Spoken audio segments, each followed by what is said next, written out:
Hi guys, welcome to Big Topic. இந்த படையப்பா திரைப்படத்தில் வந்து ரஜினி அவர்கள் ஒரு டைலாக் சொல்லுவார்ல, பார்த்தியா படையப்பனோட படை அப்படின்னு. அந்த லெவலில் பார்த்தோன்னா அதையும் தாண்டி ஒரு வேறு லெவலில் மாசான ஒரு கூட்டத்தை பார்த்தோன்னா நாமக்கல்ல பல கட்சிகள் பார்த்துருச்சு. தளபதிக்கு கூஞ்சு அந்த கூட்டத்தை பார்த்துருப்பாங்க. நான் கூட பார்த்தோன்னா இவ்வளோ கூட்டம் வரும் நாமக்கல் அப்படிங்கிறத எக்ஸ்பெக்ட் பண்ணவே இல்லை. எனக்கு தெரிஞ்சு திருச்சி மரக்கடையில் நின்றுருந்த கூட்டத்தையும் தாண்டி அதிக லெவலில் தான் பார்த்தோன்னா இங்கே க்ரௌடுன்றது நின்றுருந்தாங்க. அந்த லெவலில் பார்த்தோன்னா மக்கள் வெள்ளம் மார்னிங் 6:30 மணிலேருந்தே பார்த்தோன்னா கூட ஆரம்பிச்சிட்டாங்க. ஸோ அந்த லெவலில் பார்த்தோன்னா இப்போ வரைக்கும் தளபதிக்காக பார்க்கறக்காக கூடியிருந்த கூட்டம் மிகப்பெரிய அளவில் இருக்குது. எனக்கு தெரிஞ்சு தளபதி சுற்றுப்பயணம் போனதுலேயே பார்த்தோன்னா அதிக லெவலில் இந்த இடத்துல கூடின கூட்டமாக வந்து இந்த கூட்டமாக தான் எனக்கு தெரியுது. ஏன்னா ஒவ்வொரு இடத்துக்கு போகும்போதும் தளபதிக்கு உண்டான ஆதரவு பார்த்தோன்னா பெருகிட்டே போகுது அப்படிங்கிறது நம்மளால் பார்க்க முடியுது. அது எல்லாத்தையும் தாண்டி இந்த இடம் பார்த்தோன்னா இதுக்கு முன்னாடி வந்து தாவேக்கா திருச்சிக்கு போனதாகட்டும், நாகைக்கு திருவாரூருக்கு போனது எல்லாத்தையும் தாண்டி இந்த இடம் கொஞ்சம் பார்த்தோன்னா விஸ்தானமாகவே இருந்துச்சு. அதனால் நிறைய பேர் நிற்கலாம், நிறைய மக்கள் போகலாம் அப்படின்ற லெவல் இருந்துச்சு. அதனால் இந்த இடம் பார்த்தோன்னா அப்படி இருந்ததுனால மக்கள் கூட்டம் இன்னும் அதிக அளவில் தெரிகிற மாதிரி நம்மளுக்கு தோணுச்சு. இன்னும் சில பேர்லாம் பார்த்தோன்னா வந்து அந்த தியேட்டர் மேலெல்லாம் ஏறி நின்று பார்த்துட்டு இருந்தாலும் நம்ம பார்த்துருந்தோம். அந்த லெவலில் கூட்டம் பார்த்தோன்னா கட்டி ஏறிடுச்சு. மிகப்பெரிய ஒரு பலத்தை பார்த்தோன்னா தளபதி நாமக்கல்லில் காட்டியிருக்காரு அப்படின்னு தான் நம்ம சொல்லணும். அவ்வளோ மக்கள் பார்த்தோன்னா தளபதி பார்க்குறக்காக காலையிலேருந்து கூடி நின்ற சில விஷயங்களை பேசுகிறதாகட்டும், இன்னும் சில பேர் எதிர்கட்சிகளுக்கு பதிலடி கொடுத்ததாகட்டும், அதுக்கப்புறமா தற்கொலை சீமானவர்களை யாரும் இடையில தூக்கி போட்டு மிதிச்சதாகட்டும், இந்த மாதிரி சில விஷயங்கள்லாம் பண்ணாங்க. சூப்பராக இருந்துச்சு. கோலாகலமாக அப்படியே ஒரு திருவிழா மாதிரி இருந்துச்சு. அப்போ தளபதி வந்து பார்த்தோன்னா கடைசியாக ஃபினிஷ் பண்ணிட்டு போயிருக்காரு. இந்த டைம் ஸ்பீச்சும் பார்த்தோன்னா தளபதி சூப்பராகவே பண்ணிட்டார். ஸ்டார்ட் பண்ணும்போது அங்கங்கே பார்த்தோன்னா சில விஷயங்களை தடுமாற்றம் இருந்தாலும் முடிக்கும் போது பார்த்தோன்னா செம்மையாக முடிச்சுட்டு போயிட்டார். இதில் திமுக, பிஜேபி, அதிமுக அப்படின்னு மூணையுமே போட்டு பொழந்திருக்காருன்னு தான் சொல்லணும். நம்ம எதிர்பார்த்ததும் பிஜேபி இன்னும் அதிகமாக பொழக்கணும், ப்ளஸ் வந்து அதிமுக பற்றி தளபதி பேசணும் அப்படின்னு தான். ஏன்னா அவங்கள பற்றி பேசாதனால அவங்களுக்கு சப்போர்ட் பண்ணுறாரு தளபதி அப்படின்ற மாதிரி போயிட்டு இருந்துச்சு. ஆனால் அதெல்லாம் கிடையாது. இப்போ இருக்கிறத பற்றி நம்ம பேசலாம் அப்படின்னு தான் அவர் முடிவில் இருந்தார். ஆனால் இனி போக போக பேசுவார்னு எக்ஸ்பெக்ட் பண்ணோம். இந்த இடத்துல அதிமுக பற்றியும் பேசிட்டு போயிட்டார். முக்கியமாக நாமக்கல்ல பார்த்தோன்னா அந்த கிட்னி திட்டத்தை பற்றி பேசியிருந்தார். முட்டையை சேமிக்கிறதுக்காக பார்த்தோன்னா சேமிப்பு கடை ஏற்படுத்துறதா சொன்னாங்களா, அதை பண்ணவே இல்லை. முக்கியமான ஒரு விஷயம், அதை பல வருஷமாக கேட்டுட்டு இருக்காங்க, அதை பண்ணவே இல்லை அப்படிங்கிற ஒரு விஷயத்தை சொல்லியிருந்தார். ஸோ சில வாக்குறுதிகள் கொடுத்துருக்காங்க, அந்த வாக்குறுதிகளை நிறைவேற்றவே இல்லைன்னு சொல்லியிருக்காரு. அது என்ன அப்படிங்கிறத பார்த்துருப்பீங்க. அதை பற்றி நம்ம அப்புறமா பேசுவோம். ஏன்னா அதெல்லாம் பண்ணி முடிச்சிட்டாங்க அப்படின்னு அந்த டிஎன் ஃபேக்ட் செக் அப்படின்ற மாதிரி இல்லை ஊபிஸ் எல்லாம் பார்த்தோன்னா பொய்யான தகவலை தூக்கிட்டு வருவாங்க. அப்போ அதை பற்றி பேசி நம்ம ரிப்ளை கொடுத்தா கரெக்டாக இருக்கும். இப்போ பாயிண்ட் என்ன, தளபதி பேசுனது என்ன, ப்ளஸ் வந்து முக்கியமான சில விஷயங்களை தளபதி அடிக்கிட்டு போயிருக்காருல, அது எப்படி வெடிக்க போகுது அப்படிங்கிறத பற்றி தான் நம்ம பார்க்க போகிறோம். ஃபஸ்ட்டு எந்த ஊருக்கு போனாலும் தளபதி பார்த்தோன்னா அந்த ஊரோட சிறப்பு அம்சத்தை பேசிட்டு போவார். அதை பேசும்போது அங்கே இருக்கிற மக்களுக்கு ஒரு ஆனந்தம், அவங்க ஊரை பற்றி ஒரு பெருமையான விஷயங்கள் இருக்கும்போது அதை பற்றி பேசினாங்க அப்படின்னா அங்கே இருக்கிற மக்களுக்கு ஒரு சந்தோஷமாக இருக்கும். அதை கூட சில தற்கொலை குரூப் பார்த்தோன்னா தப்பாக பேசிகிட்டு இருந்தாங்க. ஆனால் அது அந்த ஊரில் போய் அந்த ஊருக்காரங்க முன்னாடி நம்மளுக்கு பிடிச்ச ஒரு நபரே அதை பற்றி பேசும்போது நம்மளுக்கு செம்ம ஹாப்பியாக இருக்கும். அதுதான் தளபதி பண்ணார். சரி, ஓகே. இப்போ ஒரு ஃபஸ்ட்டு வந்து நம்ம திமுக பற்றி அப்புறம் பேசுவோம். ஃபஸ்ட்டு பார்த்தோன்னா அதிமுக பிஜேபி அடிச்சுட்டு போயிருந்தார்ல, அது எனக்கு கேட்கும்போது செம்ம ஹாப்பியாக இருந்துச்சு. அதாவது ஜெயலலிதா அவர்கள் பார்த்தோன்னா சொன்ன ஒரு விஷயம், இனிமேல் எந்த காலத்துலேயும் வந்து பிஜேபியோட கூட்டணியே கிடையாது அப்படின்னு அந்த அம்மா சொல்லிட்டு போனாங்க. ஆனால் இங்கே எடப்பாடி அவர்கள் பார்த்தோன்னா தமிழ்நாட்டு மக்களின் நலன் கருதி அப்படின்னு சொல்லி பிஜேபி கூட கூட்டணி வச்சுருக்காரு. பிஜேபியை தமிழ்நாட்டுக்கு எதுவும் பண்ணல அப்படிங்கிறதே தெரியும். இப்போ நம்ம தமிழ்நாட்டுக்கு சேர வேண்டிய நிதியை கூட அவங்க தராமல் ஏமாத்துறாங்க அப்படின்றது தான். அப்படி நிதியை கூட தராத ஒரு கட்சி கூட இவங்க எப்படி கூட்டணி வைக்கல அப்படின்றது நம்மளோட முதல் கேள்வியாக இருந்துச்சு. அதுக்கப்புறமா வந்து ஜெயலலிதா அம்மையார் அவர்கள் பார்த்தோன்னா வந்து நம்ம கூட்டணியே அந்த கட்சி கூட சேரக்கூடாதுன்னு முடிவெடுத்ததுக்கப்புறமா இவங்க போய் அதில் ஜாயின் பண்ணியிருக்காங்களே அப்படிங்கிறது அதிமுக தொண்டர்களுக்கே பல பேருக்கு பார்த்தோன்னா அதிர்ச்சி தான். அதனால தான் தளபதி பார்த்தோன்னா இந்த பொருந்தா கூட்டணி அப்படின்னு சொன்னார். அதுக்கப்புறமா வந்து நேரடி உறவுக்காரர்கள் அப்படின்னு அதிமுக பிஜேபி சொல்லுவார், மறைமுக கூட்டணிக்காரர்கள் அப்படின்னு திமுகவும் பிஜேபின்னு சொல்லுவார் தளபதி. இப்போ நேரடியாக பார்த்தோன்னா அதிமுக பிஜேபியை விமர்சிச்சுட்டு போயிட்டார். இது வந்து எந்த காலத்துலேயும் மக்கள் ஏற்றுக்க மாட்டாங்க, மக்களே ஒத்துக்காத ஒரு கூட்டணி இது, அதனால் பார்த்தோன்னா அவங்க மக்களை புறக்கணிச்சிருவார் அப்படின்ற மாதிரி தான் தளபதி பேசியிருந்தார். மிக முக்கியமாக இவ்வளோ மக்கள் முன்னாடி தளபதி பேசின 2 விஷயம், பிஜேபி தமிழ்நாட்டுக்கு என்ன பண்ணியிருக்கு அப்படின்றது. பிஜேபி எது கொண்டு வந்தாலும் தளபதி எதிர்ப்பார் அப்படிங்கிறது எல்லாருக்கும் தெரிஞ்ச ஒரு விஷயம் தான். அதனால் தமிழ்நாட்டுக்கு பிஜேபி என்ன பண்ணுச்சு அப்படின்ற முதல் கேள்வியை முன் வச்சுட்டாரு. அதுக்கப்புறமா நீட்டை ஒழிச்சிட்டாங்களா அப்படின்ற கேள்வியும் கேட்டிருந்தார். இதுதான் மிக முக்கியமான ஒன்று. நிதியை கொடுத்துட்டாங்களா, நம்மளுக்கு கொடுக்க வேண்டிய நிதியாவது கொடுத்துட்டாங்களா, அதுவும் கிடையாது. இப்படி இருக்கிற ஒரு ஆட்சி தமிழ்நாட்டுக்கு எதுக்கு, அது கூட பார்த்தோன்னா கூட்டணி வச்சிருக்க அதிமுக, அதனால் அவங்கள மக்களை புறக்கணிச்சிருவாங்க. அதனால் இவங்க வெற்றி வரக்கு வாய்ப்பு இல்லை. அதனால் 2 பேருக்கு நடுவில் தான் போட்டி, ஒன்று டிஎம்கே இன்னொன்று டிவிக்கு அப்படின்னு தளபதி இந்த இடத்துலையும் அழுத்தமாக சொல்கிறாரு. அவர் ஒவ்வொரு இடத்துலையுமே பார்த்தோன்னா அழுத்தமாக சொல்கிறது இந்த ஒரு விஷயம் தான். இப்போ இந்த மாதிரி 3 கட்சிகளுமே அந்த இடத்துல அடிச்சிருக்காரு அப்படிங்கும்போது செம்ம ஹாப்பி தான். நாமக்கல்லாம் பார்த்தோன்னா திமுகவோட கோட்டை அப்படின்னு சொல்லிட்டு இருந்தாங்க. ஆனால் அங்கேயே பார்த்தோன்னா இவ்வளோ கூட்டத்தை காட்டி தளபதி ஒரு மாஸ்க் காட்டிட்டார். அதில் தான் மிக முக்கியமான பாயிண்ட்டே. இது எல்லாத்தையும் தாண்டி இனி நாமக்கல்லில் பார்த்தோன்னா ஒரு பொதுக்கூட்டத்தை ஒன்று நடத்துவாங்க பாருங்கள் திமுக காரங்க, அதுதான் செம்ம ஃபன்னாக இருக்கும். இந்த இடத்துல தளபதி கூட்டின பாதி கூட்டத்தை கூட இவங்களால கூட்ட முடியாது. அப்படியே கூட்டினாலும் ஒரு சில பேர் வந்து காசு கொடுத்து கூட்டு வருவாங்க. அது ஒரு விஷயம். அந்த மாதிரி சில காமெடிகள் இனி நடக்கும். இனி திமுகவை பேசுனதோட மட்டும் இல்லாமல் அதிமுகவும் பேசிட்டு போயிட்டாரா, இனி அதிமுகவும் பார்த்தோன்னா கண்டிப்பாக தளபதி அதிக அளவு விமர்சனம் பண்ணுறதுக்கு வாய்ப்புகள் அதிகமாக இருக்குது. ஏன்னா எடப்பாடி அவர்களும் பார்த்தோன்னா பரப்புரையில் தான் இருக்கார். அவர் ஆல்ரெடி பாதி கம்ப்ளீட் பண்ணிட்டார் பாதி இது. இப்போ தளபதி ஸ்டார்ட் பண்ணியிருக்காரு.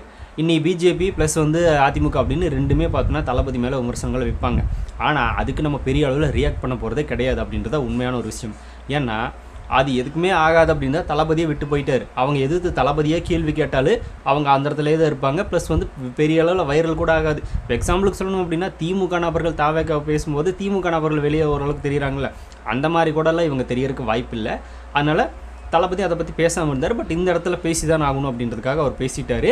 ஏன்னா பேச மாட்டார் அப்படின்ற ஒரு கேள்வி கேட்டே இருந்தாங்கல்ல, அதுக்கு இப்போ தளபதி பதில் சொல்லிட்டு போயிட்டார். இதுவும் நடந்திருக்கு. அதுவும் ஒவ்வொரு பரப்புரையிலுமே ஒவ்வொரு மாவட்டத்துலையுமே தளபதி முன்வைக்கிற முதல் விஷயம் என்ன அப்படின்னா, ரெண்டு பேருக்கு நடுவில் தான் போட்டி. ஒன்று டிவிக்கே, இன்னொன்று டிஎம்கே அப்படின்னு சொல்லிட்டு யாருங்க அந்த லூஸு? அரசியல் களத்தில் நம்ம ஏதோ பேசிகிட்டு இருக்கோம், நம்ம சில விஷயங்களை பண்ணிகிட்ருக்கோம். தற்குறித்தனமாக லூஸ்மாக இந்த குரூப் வருது.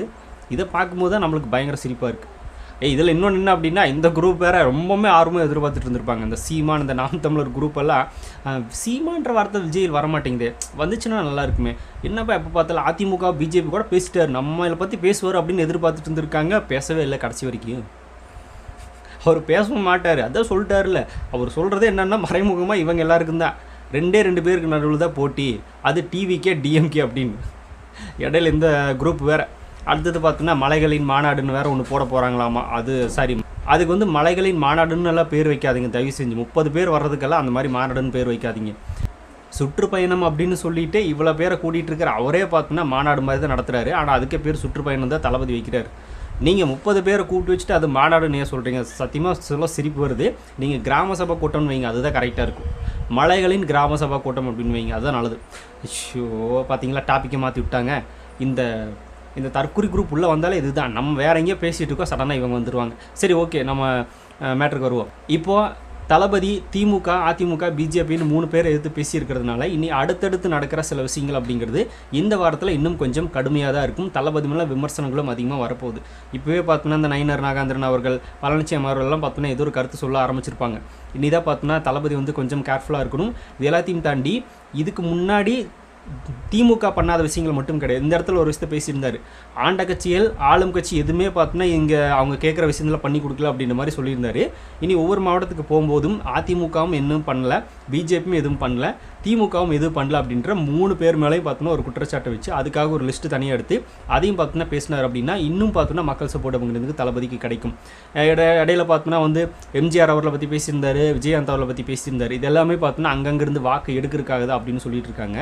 அதாவது அப்படிப்பட்ட உண்மையான தொண்டர்கள் வந்து விஜய்க்கு வாக்கு செலுத்தணும் அப்படின்னு வர்றாங்க அப்படின்னா அப்போ அவங்க எந்த அளவுக்கு பாதிக்கப்பட்டிருப்பாங்க அப்படிங்கிறது அந்த இடத்துல நம்ம பார்க்க வேண்டியதாக இருக்குது. எம்ஜிஆரோட தொண்டர்கள் பார்த்தோன்னா வந்து பிஜேபி கூட கூட்டணி வச்சதுனால பெரும் அதிர்ச்சியில் இருக்காங்கல்ல, அப்படிப்பட்ட ஒரு நபர்கள் விஜய்க்கு வாக்கு செலுத்துகிறாங்க அப்படின்னா அவங்களோட மனநலம் என்னவாக இருக்கும்? அதனால தான் அவங்க வந்து வாக்கு செலுத்துவாங்க. அதனால் தளபதி அதை பற்றி பேச தான் செய்வார். வாக்கு அரசியல் அப்படின்னா நம்ம வாக்கை வாங்கி எப்படி பார்க்கணும், நம்ம ஜெயிக்கணும் அப்படின்ற வழியை பார்க்குறதுல எந்த ஒரு தப்பும் கிடையாது. அதுக்காக இந்த திமுக மாதிரி காசு கொடுக்குறது, அதுக்கப்புறமா வந்து வாங்காத ஓட்டை பார்த்தோன்னா வாங்கிட்டோம் அப்படின்னு ஓட்டு எலெக்ஷன் நடக்கிறதுக்கு முன்னாடி பில்டப் பண்ணுறதுன்ற மாதிரிலாம் கிடையாது. அதெல்லாம் கிடையாது. இப்போ அவங்களோட வாக்கை வாங்குறதுக்காக நம்ம என்ன பண்ணலாம், என்ன பேசலாம் அப்படின்றது ஒரு திட்டம் தான். அதை வந்து எல்லா அரசியல் கட்சிகளுமே பண்ணும். இப்போ வந்து புதுசாக ஏதோ தளபதி ஏதோ ஸ்டார்ட் பண்ணி விட்டுருக்கிற மாதிரி இன்னும் சில குரூப் பேசிகிட்டு இருக்கும். அது ஒரு பக்கம் காமெடியாக போயிட்டுருக்கும். இது எல்லாருமே பார்த்தோன்னா பண்ணக்கூடிய ஒரு விஷயம் தான். இப்போ நீட்டை ஒழிச்சிருவோன்னு சொல்லி அந்த மாணவர்களோட வாக்கை வாங்குறதுக்காக அவங்க முயற்சி பண்ணலையா, அவங்களோட பேரண்ட்ஸோட வாக்கை வாங்குறதுக்காக அவங்க முயற்சி பண்ணலையா, அது சரி அப்படின்னா இப்போ தளபதி பேசுறது என்ன தப்பாக இருக்க போகுது? அவர் என்ன பார்த்தோன்னா ஏதாவது வாக்குறுதி கொடுத்தா ஏமாத்துறாரு. இன்னும் அப்போ தான் வாக்குறுதி கொடுத்துருக்காரு. மிக முக்கியமாக மனுஷன் வாழ்கிறதுக்கு உணவு, உடை, இருப்பிடம், அதுக்கப்புறமா ரோடு வசதி, அதுக்கப்புறமா பேருந்து வசதி, மருத்துவ வசதி அப்படின்னு எல்லாமே கரெக்டாக இருக்கணும். அதுவே இங்கே இல்லை அப்படிங்கும்போது இன்னும் நம்ம அதை தான் பேசிக்கிட்டு இருக்கோம் அப்படின்னு தளபதி சொல்கிறது என்ன தப்பு? இதையே எவ்வளோ நாளுக்கு எவ்வளோ பேர் சொல்லுவீங்க அப்படின்னு கேட்குறாங்க. அது எதுவுமே மாறாமல் இருக்கிறதுனால இப்போ வரைக்கும் எல்லோரும் அதை பேசிகிட்டே இருக்காங்க. இன்னும் அடிப்படை தேவையானதை இன்னுமே பார்த்தோன்னா வாக்குறுதியாக கொடுக்குறதா இருக்குது. அதை பார்த்தோன்னா நம்ம இன்னுமே சரியாக வந்து அந்த நோக்கி இன்னும் முழுமையாக நம்ம பயணம் முடியலை அப்படின்னு நினைக்கும் போது வருத்தமாக தானே இருக்குது. அப்போ அதே தானே திரும்பி பேசணும் அப்படின்னு தளபதி சொல்லியிருப்பார். அது காரணம் அதுதான். இப்போ நீங்கள் எந்த ஒரு மாவட்டத்தை கூட விடுங்க, ஒரு வட்டம், அந்த வட்டத்தில் பார்த்தோன்னா அந்த ஏரியாவில் ஏதோ ஒரு ரோடாவது பார்த்தோன்னா சூப்பராக ஓகேப்பா சூப்பராக இருக்குது, இந்த ரோட்டில் எல்லோரும் போகலாம் வரலாம், கர்ப்பிணி பெண்கள் போகலாம், உடல் ஊனமுற்றவர் வண்டி ஓட்டிகிட்டு போகலாம், நடைபாதைகளை பார்த்தோம்னா நம்ம நடந்து போகலாம், இந்த மாதிரி எந்த பிரச்சனையும் இல்லாமல் ஒரு சூப்பரான ஒரு ரோடு இருக்குது அப்படின்னு காட்ட முடியுமா அப்படின்னா முடியாது. கர்ப்பிணி பெண்களை பார்த்தோன்னா வண்டியில் கூட்டு போகிறதுக்கு அந்த லெவலில் பயமாக இருக்கும். ஏன்னா நாளாக அனுபவப்பட்டிருக்கேன் அந்த லெவலில். அதுக்காக பார்த்தோம்னா நம்ம வந்து ரோடு வசதி சரியில்லை அப்படின்னு நம்ம எவ்வளோ கம்ப்ளைண்ட் பண்ணாலும் இவங்க கண்டுக்கிறதே இல்லை. அதாவது எக்ஸாம்பிளுக்கு நான் இன்ஸ்டாவில் தான் ஒரு கவிதை ஒன்று படித்தேன். இப்போ ஒரு அருவியில் பார்த்தோன்னா ஒருத்தர் வந்து இறந்துட்டார் அப்படின்னா அங்கே போய் குளிக்கக்கூடாது அப்படின்னு தடை போடுற கவர்மெண்ட்டு டாஸ்மாகில் இந்த மாதிரி சரக்கு அடிச்சுட்டு பார்த்தோன்னா இறந்து போகிறாங்களே அதுக்கு ஏன் தடை போட மாட்டாங்க அப்படின்னு மாதிரி ஒரு சூப்பரான ஒரு கவிதை ஒன்று படித்தேன். அந்த மாதிரி இவங்க எங்கெல்லாம் பார்த்தோன்னா உயிர்கள் விபத்துகள் அதிகமாக நடக்குதோ அந்த சாலை சரியாக போட்டு தரமாட்டாங்க. ஆனால் மற்றதெல்லாம் பார்த்தோன்னா எல்லாத்தையும் ஏற்றிட்டு போவாங்க, எல்லாருக்கிட்டையும் மக்கள்கிட்ட வரி பணத்தை போடுவாங்க. இதுதான் நடக்கும். சாலை வசதியை பார்த்தோன்னா தமிழ்நாடு எங்கே வேணாலும் பாருங்க, சென்னையிலலாம் பார்த்துட்டு இன்னும் அதை விட கேவலமாக இருக்குன்னு தான் சொல்லி கேள்விப்பட்டிருக்கேன். அந்த லெவலில் தான் இருக்காமா. ஒரு சாலையே கூட பார்த்தோன்னா அடிப்படையாக இன்னும் ஒழுக்கமாக போட்டு தர முடியல. அப்படி இருக்கிறப்ப இந்த நாடு எதை நோக்கி போகுது, எப்படி முன்னேற்றம் அடையுது? இதில் பறக்கிறதுக்கு விமான நிலையம் அமைக்கிறாங்க, அமைச்சிட்டு போக ஒன்றும் பிரச்சனை கிடையாது. ஆனால் முதல்ல சாலை ரோடுகளை அதிகமாக தமிழ்நாட்டில் பயணிக்கிறது விமானத்துலையா இல்லை ரோட்லேயே அப்படின்னா சாலையில் தான் பயணிக்கிறாங்க. அதனால் அதை முதல்ல சரியாக போட்டு கொடுத்துட்டு அதுக்கப்புறமா மேலே பறக்கிறவங்களை பற்றி ஃபீல் பண்ணுங்க அப்படின்னு தான் நம்மளுக்கு கேட்க தோணுது. அப்புறம் தண்ணி, இப்போ கிராமங்கள்லேயே பார்த்தோன்னா ஒரு சில இடங்களில் வந்து 2-3 நாளைக்கு ஒரு டைம் தான் பார்த்தோன்னா குடிக்கிற மாதிரியான ஒரு சுமாரான ஒரு நல்ல தண்ணி வருது. அப்போ பல இடத்துலலாம் பார்த்தோன்னா இந்த மாதிரி போர் தண்ணிகள் தான் அதிகமாக போடுறாங்க. அதெல்லாம் குழந்தைங்களை கூட செட் ஆகுறது கிடையாது. அந்த லெவலில் இருக்குது. குடி தண்ணீரும் பிரச்சனை தான். முதல்ல சிட்டியில் இருந்துச்சு, இப்போ கிராமம் வரைக்கும் வந்துருச்சு. இதுலேயும் பார்த்தோன்னா பிரச்சனை தான். இந்த மாதிரி அடிப்படை தேவையிலே பார்த்தோன்னா பிரச்சனைகள் இருக்குது. அதையே இன்னும் ஒரு புது அரசியல் கட்சி வந்தாலும் இன்னுமே அதை நாங்கள் பண்ணித்தரோன்னு பேசுகிற அளவுக்கு தான் இவங்க நடந்துகிட்டு இருக்காங்க, ஆட்சி நடத்திட்டு இருக்காங்க. அப்படின்னா அப்புறம் விஜய் அதை தான் பேச செய்வார், வேறு என்னத்தை புதுசாக பேச முடியும் அப்படின்னு கேட்டு போனார். முதல்ல இதை சரி பண்ணி கொடுங்க, அதுக்கப்புறமா நம்ம அடுத்ததை பார்க்கலாம் அப்படின்னு தான் தளபதி சொல்கிறாரு. அதனால் நாங்கள் வந்தோம் அப்படின்னா இது எல்லாமே எந்த சமரசமும் இன்றி எல்லாமே உங்களுக்கு கிடைக்கிற மாதிரி நாங்கள் பண்ணுவோம் அப்படின்னு தளபதி சொல்லி கொடுத்துருக்காரு. கல்வியிலிருந்து மருத்துவத்திலிருந்து எல்லாமே அதுதான் தளபதி சொல்ல வந்தார். இவ்வளோதான் அரசியல் வேறு ஒன்றும் கிடையாது. இந்த பட்டிமன்ற குரூப் மாதிரி பார்த்தோன்னா பேசிட்டு அங்கங்கே அதை பேசுறது இதை பேசுகிறது, அங்கே சொல்கிறது இங்கே சொல்கிறது, நைட்டில் அப்படி பேசுகிறது பகல் இப்படி பேசுகிறது, இதுதான் அரசியல் அப்படின்னா இது அவங்க அப்படியே அரசியல் நினச்சிட்டு போகிறாங்க.